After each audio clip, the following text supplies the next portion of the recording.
Welcome to the secret society of twisted storytellers. Here, there are no passwords, no velvet ropes, no locked doors or secret knocks. You need only be human to connect, heal, and transform. Before written language, stories were passed down from generation to generation through storytelling, song, and dance. Stories make us laugh and cry and grow. Stories can heal. They heal the storyteller and the story listener. Listening is a generosity, a human kindness, a revolutionary act. And at the highest level, listening is love. We are all unique and just a little bit twisted. We all have a story to tell. Now, are you ready to hear a secret?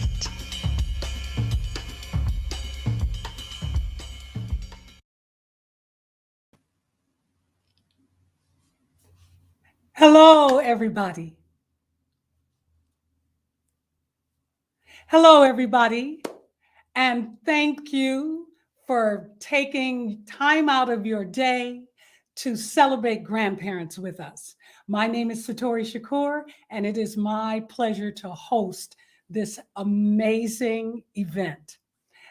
Today, tonight, this morning, wherever you're listening from in the world, we are presenting three beautiful storytellers telling three very different stories of the beauty, the magnificence, and the resilience of families.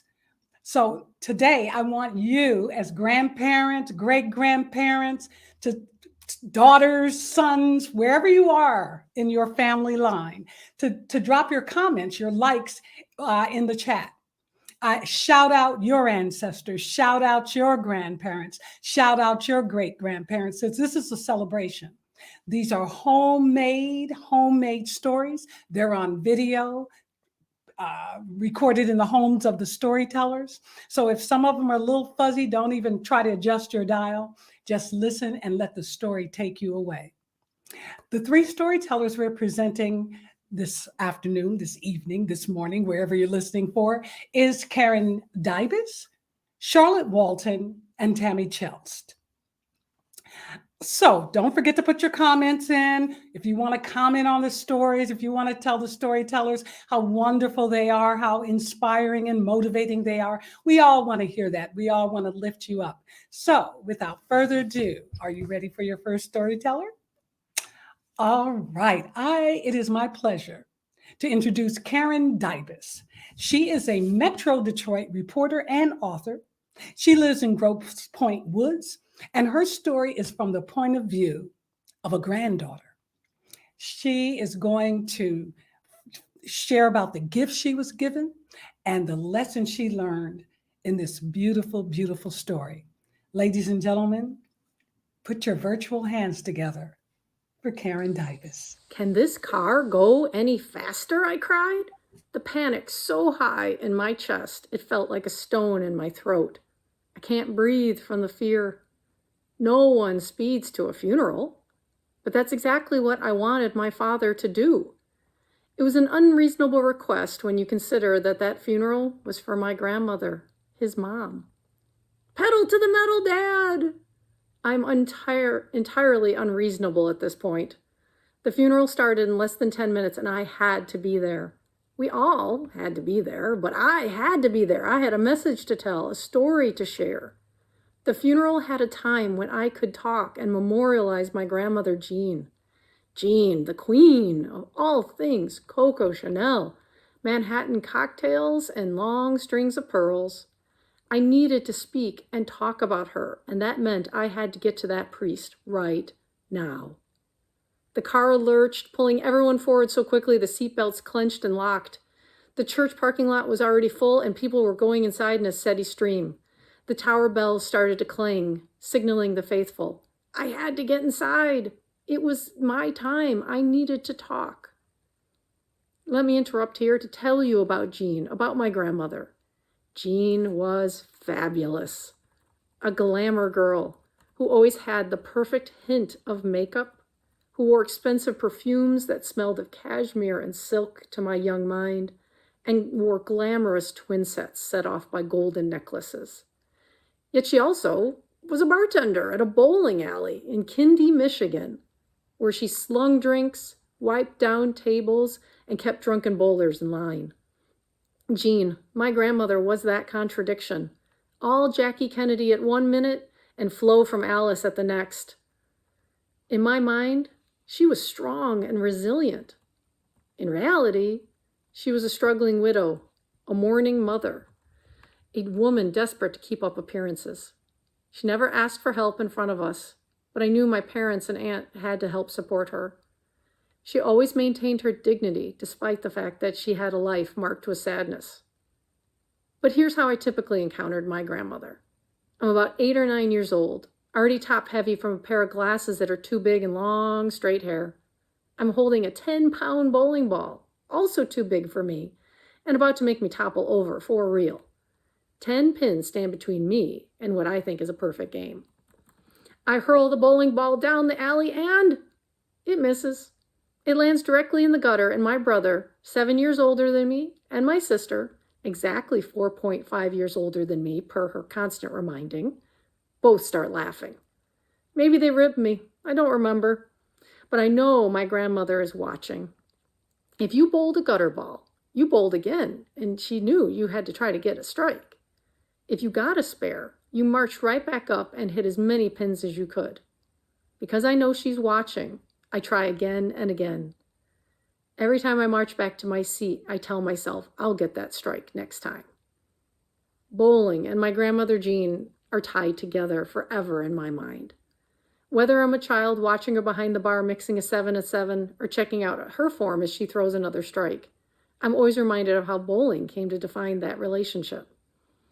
That little bowling bar just outside Bad Axe, Michigan, yeah, that's the town's real name, really was where I grew up. Biff's Bowling Bar, for decades, is where she worked behind the bar and bowled as many games as she was allowed. Every time the school had a random day off or a surprise half day, my working mother sent us to the bowling alley. Jean would fill us up with ginger ale and french fries, and she'd give us all the quarters we wanted to play video games. That was a treat in and of itself. But the best part of the day was bowling with my brother, my sister, and my grandmother. As the youngest of 3, and even though bowling seals run in the family, I turned out to be the worst bowler of the lot. I quickly earned the nickname the Big G for gutter ball, and it stuck for life.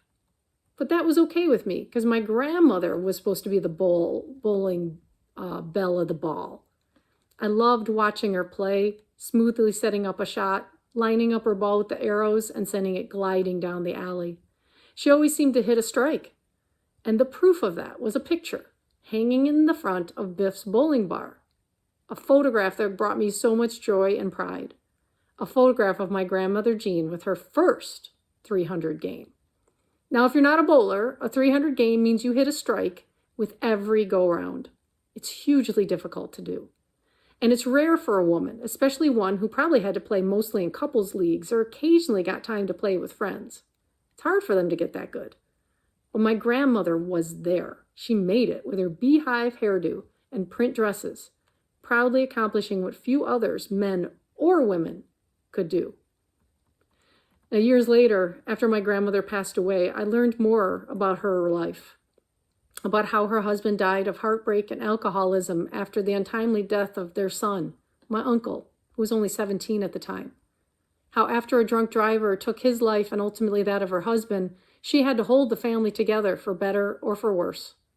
How my father missed his older brother and ultimately felt the loss of his mom because of that grief, and how it filled their Bad Axe home. It was a history of pain and sadness. But my grandmother got through it. Working at the bowling alley, it probably kept her social, but it also kept the family financially solvent. There's another famous woman bowling alley story, a famous female bowler from Michigan, and learning about her made me feel my grandmother's presence once again. Marion Ladwig of Grand Rapids was once compared to Babe Ruth and Gordie Howe. That's how good she was back in the 1950s and 1960s when my grandmother bowled. Marion Ladewig started bowling in 1937 and ended her pro career in 1964 after dozens and dozens of awards and accolades in between. But like my grandmother, life was stressful for Ladewig.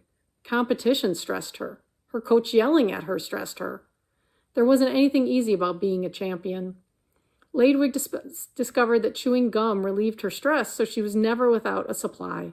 Sports writer dubbed her the chiclet chewing lady for her noticeable gum chewing in between competitions.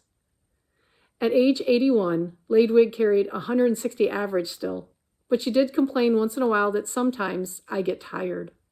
She lived to be 95 years old, a huge feat in and of itself. Women, I think, do get tired. Grandmothers especially, I'd imagine.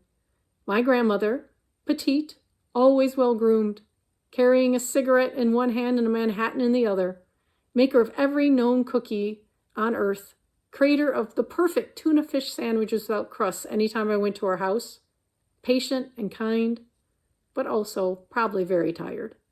But she never showed us that. We never heard that. We heard about the perfect 300, and that is how I'll always remember her.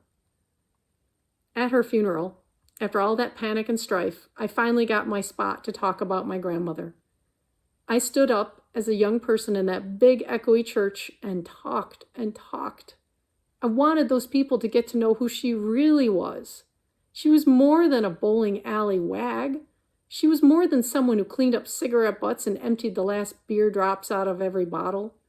She was a woman who tried her best, who accepted hard work as part of her life, who might not have coddled her grandchildren, but definitely showed her all the love that she really had. For a lot of us, we don't know anything about our grandparents until it's too late.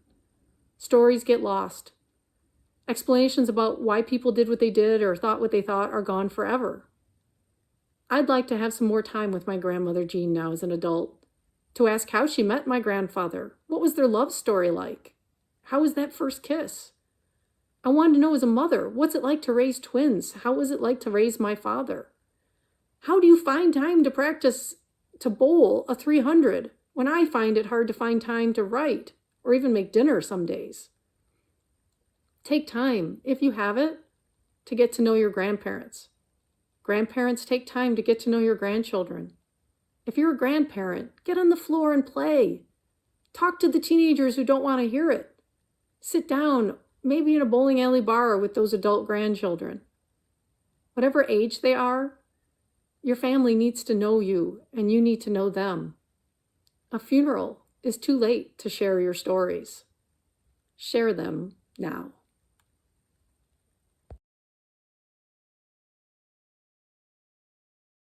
Thank you, Karen Dybis. You know, I always say, if we don't know your story, you just look good and smell good. So grandparents, parents, kids, ask each other, beg each other to tell your story so that you have these memories. And I thank Karen so much for sharing her grandmother Jean with us and the 300 bowling score. All right, people, drop your comments in the chat box so that we can read them later. Shout out your grandparents, your great grandparents. Tell us a little short story. We just want you to come on in and have a seat and be part of the digging through of these memories, these beautiful memories. All right, it's my pleasure to introduce our second storyteller. Her name is Charlotte Walton, and she's of Allen Park. Now, she grew up in the Black Bottom neighborhood of Detroit. And before retiring, Ms. Walton worked as a financial analyst for an advertising agency. She is the grandmother of 6 and great-grandmother of 4. Her eldest granddaughter, LaToya, encouraged her to tell her story. And she agreed because, in her own words, who doesn't like talking about their grandbabies? The picture that's included of her is of her eldest granddaughter, LaToya. Ladies and gentlemen, please welcome Charlotte Walton. Hi, my name is Charlotte. I live in Allen Park. I grew up in Detroit in the Black Bottom area. I'm a grandmother of 6 and a great-grandmother of 4. I was sitting up in my room at the age of 16 and I was pregnant. And I said, girl, what have you done? What are you gonna do? How are you gonna tell your mom? And my sister-in-law said, you don't have to. I have some pills you can take. And I'm like, I can't do that. So I told her, no. So I called my mom up to my room and I said, Mom, I have something to tell you. And she says, what? I said, I'm pregnant. She said, I already knew. And I'm like, how did you know? She said, I have my ways. I'm like, okay, now I have to tell Dad. How am I gonna do that? She didn't respond to that. So the next day was Saturday and I'm like, be a big girl. So I went downstairs and I said, Dad, I have something to tell you. And he says, what? I says, I can't go to church anymore. And he says, why?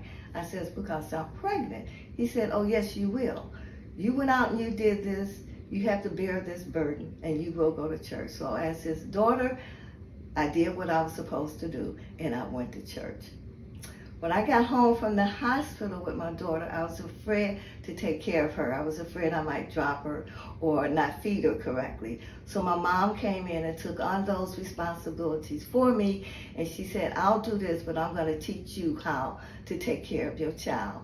And I said, okay. So after a while, I got somewhat comfortable and I was able to do some. But then when I got really comfortable, I'm like, girl, you pregnant again. But I was happy because now my oldest daughter would have a sister to grow up with and they can hang out together. I wasn't the best mom, but as my children grew, I grew, and little did they know they were teaching me how to become a grandmother. When my oldest daughter got married and started having children, I was ecstatic. I'm like, oh, thank you. I'm about to be a grandmother. I didn't know how to handle myself.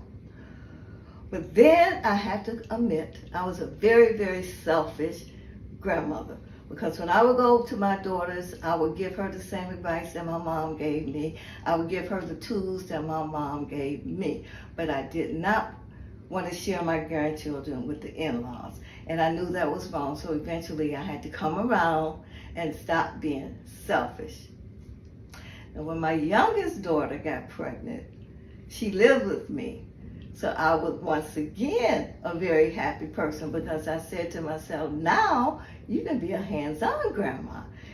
I could experience all the first, her crawling, her first tooth, her walking, and all the silly little things that she would do that would make me laugh. Now, I have 2 younger granddaughters, and I would sit with them and talk to them about how I grew up in the era I grew up. And I told them, my parents were really strict. I said, when I come home from school, my mom would have a snack, I would do my homework, but after that, I had chores to do. We were allowed to go outside, but we could not go from in front of the house. And my younger grandchildren said, well, Grandma, ours wasn't much different than yours. Our parents were strict. We had to come in and do our homework, but fortunately for us, we didn't have chores to do, but we wasn't allowed to go outside. My dad said, no, it's too many boys out there, and the area wasn't that great. But with my older grandchildren, I used to pick them up from school, and my grandson was all into sports, so I would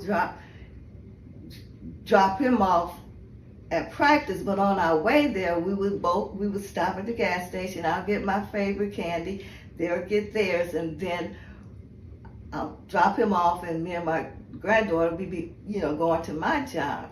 And while we were in the car, we had the music playing, and my granddaughter and I, we would sing along with the music, and my granddaughter would say, go, Grandma, go. And I was like, okay, that was a lot of fun.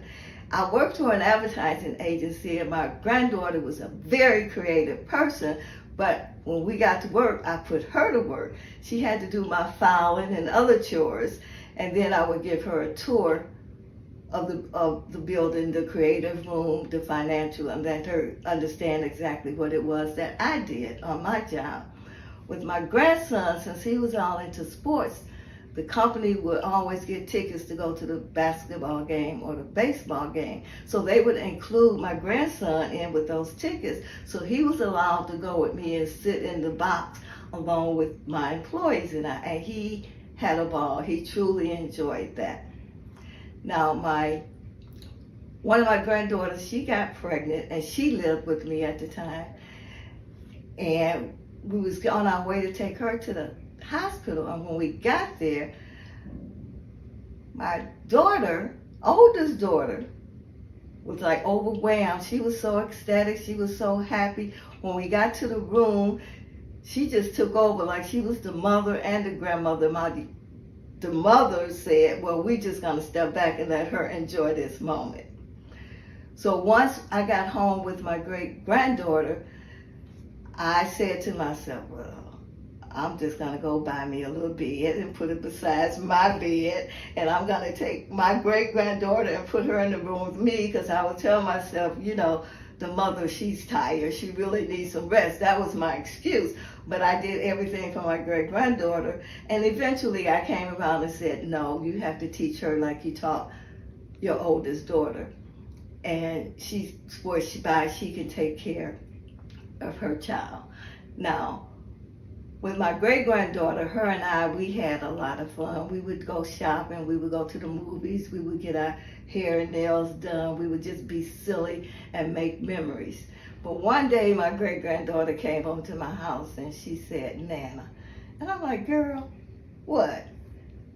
She said, well, I'm going to have you do something. I'm like, what do you have up your sleeve now? You always got me doing something. She said, well, I'm going to imitate some animals, and I want you to do what I do. And I'm like, okay. So she would imitate these animals, and then I would do it. And she said, well, Nana, you did all right, but, we're going to keep moving. I'm like, okay, what's next? She said, well, I'm going to play some music, but it's different kind of music, and I want you to dance according to the kind of music I play. I'm like, what? She said, you can do it. I'm like, okay.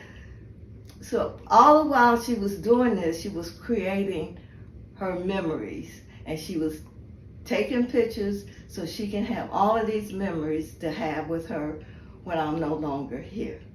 I want to thank my mom for all that she's done for me and for making me the grandmother and the great-grandmother that I am today. And I want to say to the other grandmothers, love your grandchildren, talk to them as much as you can, whether they listen to you or not. But above all, always let them know that you love them. Charlotte Walton. Oh my God. I'm kind of like close to tears because it's such a beautiful, beautiful journey and legacy of a young, inexperienced mother. Because who knows how to be a mother, but the generosity of her family, of her legacy, and then her finally loving and becoming a very experienced grandmother who could have her childhood back. Thank you so much, Charlotte, for your story. All right, drop your comments in the box. I'm dropping my tears in there. Tell us what you think. Shout out your grandparents. Tell us how grateful you are. Thank them. This is your day. This is homemade. This is Grandparents Celebration Day. All right. Our third storyteller and final storyteller of this event. Her name is Tammy Scheltz, and she hails from Southfield, Michigan. She was born in Brooklyn, New York, and lived the first year of her life in a two-family household with her parents and grandparents. She received a master's in speech pathology in Brooklyn, New York. From the City University of New York, and completed a PhD in audiology at the University of Michigan in Ann Arbor. She and her husband have 3 sons and 8 grandchildren, 4 boys and 4 girls, ranging in age from 6 months to 26 years old.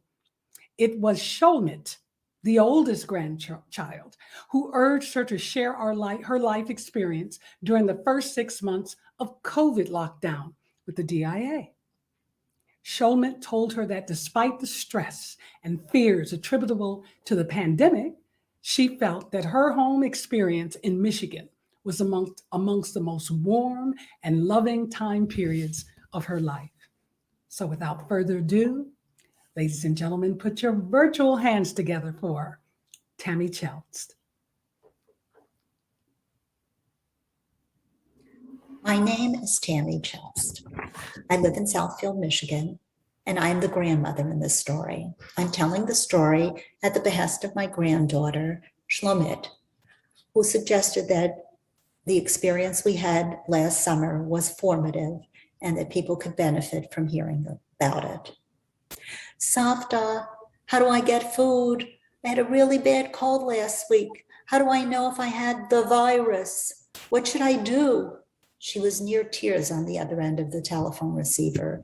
The voice was my 24-year-old granddaughter, Shlomit, usually a strong, independent young professional who works as a chemical engineer in Arlington, Virginia, and lives in a studio apartment in Washington, D.C. Today, she sounded different, insecure, worried.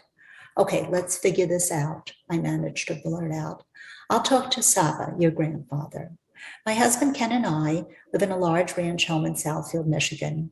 He is a professor at Wayne State University, and I am a PhD audiologist with a private practice primarily in nursing facilities.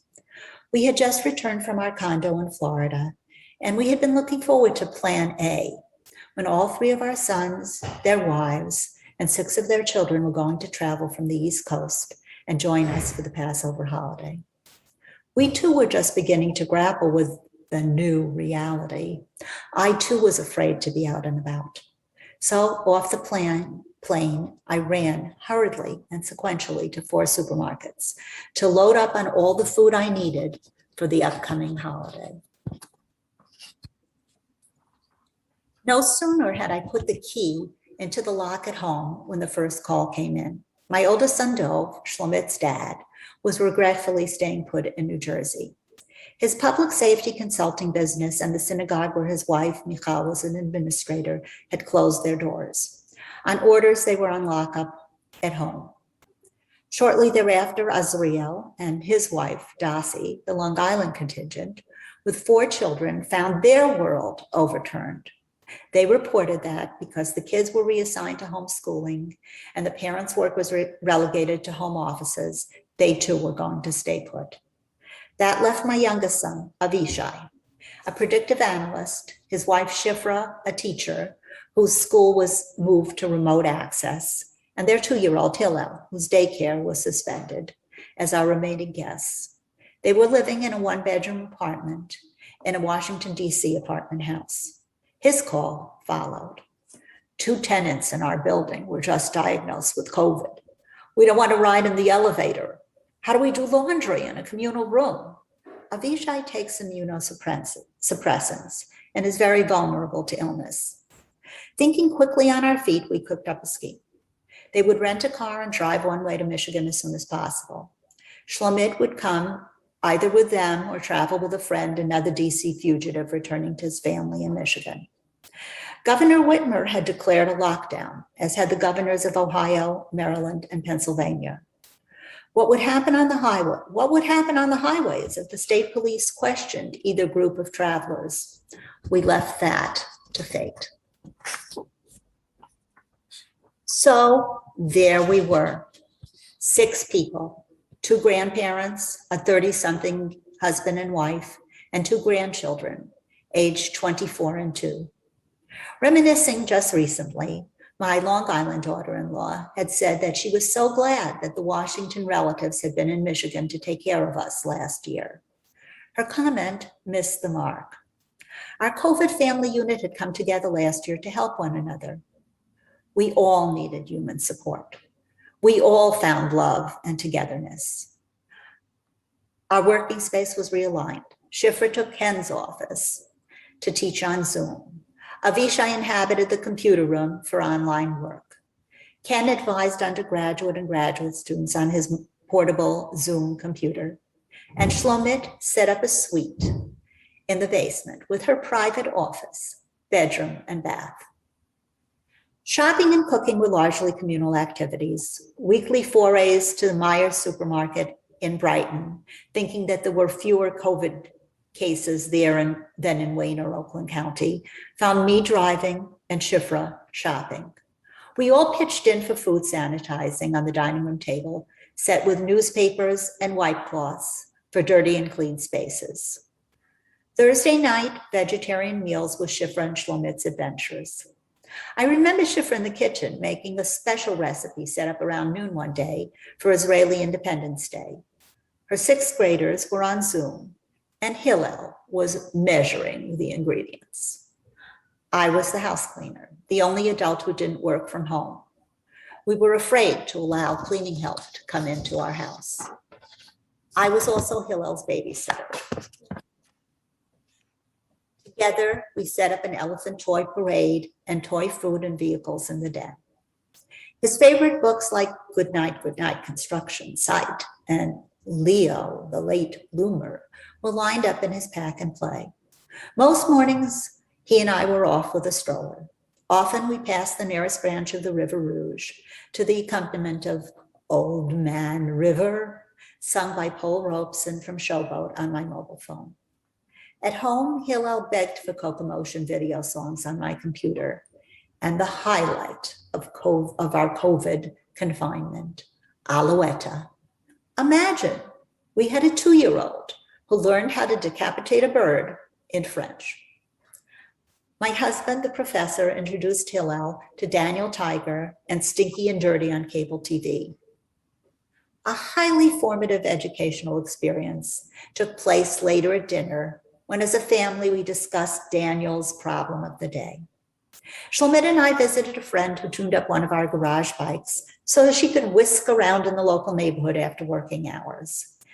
That was when she wasn't talking to her friends or parents on the telephone. Ice cream trucks roamed up and down the streets accompanied by clowns to entertain us, all courtesy of the Jewish community.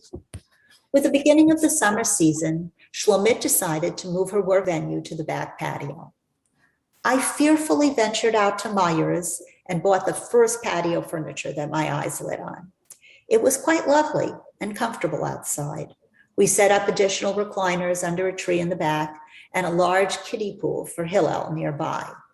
That was another find when Shlomit and Shifra ventured into the wilds of COVID-laden Target. A wonderful mosquito treatment made the outdoors even more habitable. Yes, we had fears. News of the high incidence of COVID in Wayne and Oakland County clouded our lives with an atmosphere of worry. Our prayers were not in a communal synagogue, but online. Orthodox Jewish women visited a mikveh, a bathhouse, once monthly, a week after their menstrual periods. I was driving Shifra to the mikveh in April in the late evening. We feared contagion in the bathhouse, an exposure to communal bath and towels. I had told her to take our own towels and leave them behind. We tried to rush through the ritual as quickly as possible. When May came and then June, our fears were always acute. The virus was rampant in the neighborhood. Because pregnant women are exempt from this practice, I quietly offered, maybe you won't have to come next month. And she didn't. Our post-COVID baby was born in February 2021. Looking back, Shlomit asked to plant a vegetable garden, and she did. It gave her a chance to contribute daily to communal responsibility and activity with her grandfather, who had been hesitant to try a garden in a deer and rabbit-infested neighborhood. Shlomit tendered the garden, put up the fence, and harvested the vegetables. We counted them on one hand. Looking back, a visit that was supposed to last through the Passover holiday was extended to include summer. Shifra and Shlomit even drove round trip to DC in July to pick up summer clothing and Shlomit's prized houseplants. In mid-August, our young couple began searching for a suburban Maryland townhouse rental. Our nephew found an agent who successfully walked them through the process via long-distance video. They returned to DC and moved to Maryland within 1 week. Hillel put it best. I have 3 houses, a house in Washington, a new house in Maryland, and a home at Saba and Safta's in Michigan. After Hillel moved to Maryland, he joined his mother and grandparents in the worldwide project of the daily study of Jewish law, the Talmud. The adults had begun this nightly study during the COVID lockdown. This study is referred to as Daf Yomi, or the daily page. Although many men commit to this project, our family formed a unique group of 2 women and a man. Every night, we begin with an abbreviated summary for our now 3-year-old. To Hillel, a prelude to sleep is Dafing Yomi. During the 6 months of our COVID family living adventure, we helped each other, grew together, and showed mutual respect. There was not a single disagreement or argument. I am reminded of a phrase I saw on a plaque in a gardening shop. We planted smiles, we grew laughter, and we harvested love. Thank you.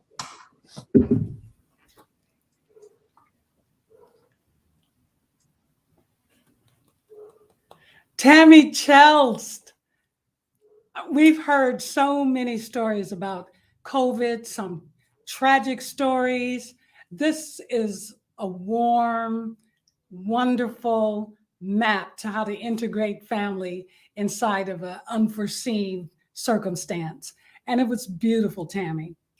I want to thank each and every one of our storytellers who dug into their memories and so generously shared their hearts, their parents, their grandparents, their families with us in celebration of Grandparents' Day. I hope you put your comments in the box so that we can share them, and which we're going to do right now. And it is my pleasure to introduce Sharon Harrell, the producer of this event, and also the community engagement manager at the Detroit Institute of Arts.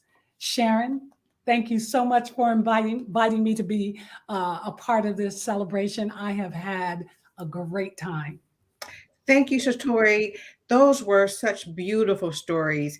I teared up, every time I heard each storyteller share their memories. I teared up a little bit. And I'm not quite ready to end the celebration right now. I want to add a few more grandparents to the celebration. And I was looking at the chat and I have some written down. And we have a pretty long list from one person, Tanya Britt. And Tanya has had a list of shout outs for Billy Britt, Rudy Britt, Delphine Britt, and Alicia Aiken. Also, Marilyn Zimmerman, Cynthia A. Johnson, Sharon Hicks Dangerfield, Cheryl Shrugs, Paul Bowman, and Pauline Renard. Yay! Yeah, it's great. And then big family. Huge family.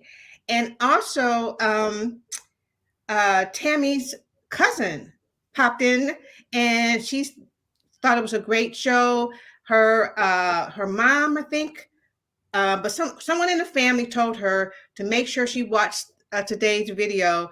And so she came to support Tammy and she's thrilled to hear her story. Yeah. Is that Esther Kleinman? Yes, it is. Absolutely. Esther. All right. Well, Esther wrote you a little note, Tammy. She says, "Hi, Tammy. I'm your cousin, Esther. My Aunt Dina sent me the email you sent her about this event." And so there she is. So thank you for coming in, Esther Kleinman, to support Tammy. And one last comment, outside of all the hearts and the thumbs up. So there's a lot of people loving the show, but Judy Canafo, she says, beautiful stories from real people. And that's the truth. Now there's a question, Sharon, will the stories be posted on YouTube later? Where can people who want to see them again or see them for the first time, where would they go? Yes, you can go to YouTube and they'll be posted, and you can still drop names of your grandparents, your great grandparents, or your great great grandparents, and that will live online, and you'll be able to show your appreciation for your grandparents in the future, just Yes. just by going through the link. Yes, yes. We want to know your legacy. Keep that line, that continuing going of generosity and growth. And you can share a little story as well. We'd love to Yes. hear it.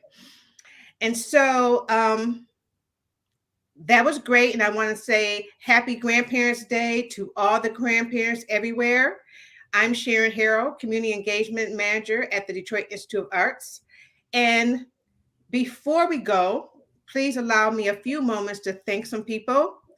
First, I want to thank everyone for tuning in for our short but beautiful program honoring grandparents.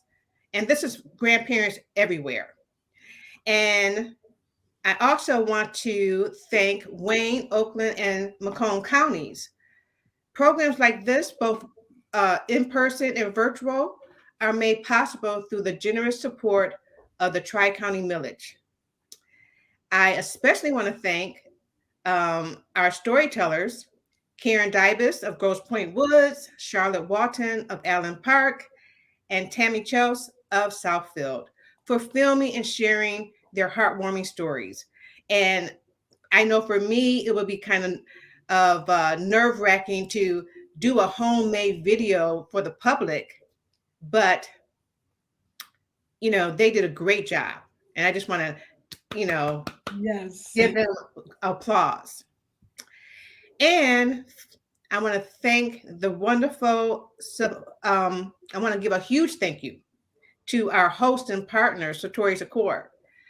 Thank you for the wonderful support you gave our storytellers. The workshops were masterclass, and the guidance was just compassionate. And I learned a lot myself, and I'm even encouraged to tell my stories in the future. So thank you. Thank you. And don't worry, I will be coming for you and your story. You did such a beautiful job, and you always have. And if anyone wants to know what Satori is going to be doing next, please visit the website for the Secret Society of Twisted Storytellers. This is her work. She's done it for years, and she nurtures the storytellers, and they give great stories. And we'll be back January 2022 at the Charles Wright Museum of African American History. We can't wait to come back. We can't wait for you to come and sit in our audiences. We'll make it safe for you. And hopefully we'll be through this whole ERA of COVID and better for the journey. And, we got one more little shout out from Debbie Lee. She says, thank you. She loved the stories. Good. And so be sure to visit the DIA's website for our current and upcoming programs and exhibitions. We have a really exciting exhibition coming up in October called Black is Beautiful. So check the website and make sure you visit. And today's stories, as I mentioned, will remain available for viewing on the DIA Facebook and YouTube pages. The comments will also be open. So again, drop your comments and praise for your grandparents. And enjoy your Sunday, and let's celebrate grandparents every day. Thank you, everyone. Thank you, Satori. Thank you, Sharon.